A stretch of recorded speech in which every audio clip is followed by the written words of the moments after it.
गोटे कार सहित 37 केजी गंजेई को जबत करने सहित 3 जन को गिरफ्त करिछि रेढ़ाखोल पुलिस।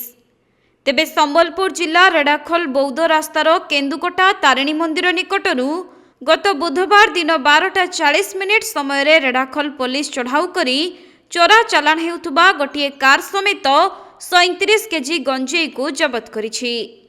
सेपटे गिरफ होइथिबा 3 जन माफिया हेउछन्ति बौद्ध जिला सालीगाँव ग्रामर सब्यसाची प्रधान, बामंडा ग्रामर अनंत महाकूड़ एवं पिपलकोटा ग्रामर भीम भुक्ता। तेबे एमाने गोटे कार सिक्रेट चेम्बर रे गंजेई को लुचाई चालाण करुथुबार खबर पाई रेढ़ाखोल पुलिस केन्दुकोट तारिणी मंदिर निकटरे चढ़ाऊ करथिले एवं 3 जन को गिरफ करी कोर्ट चालाण करा जायथिबा नै थाना अधिकारी सूचना दैछन्ति।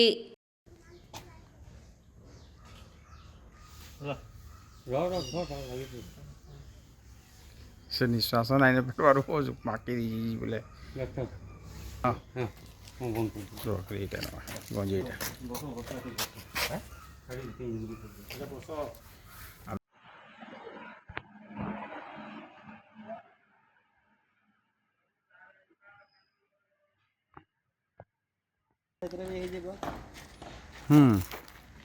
संबलपुर जिल्लारू विनोद कुमार सेठी रिपोर्ट कोणार्क लाइव।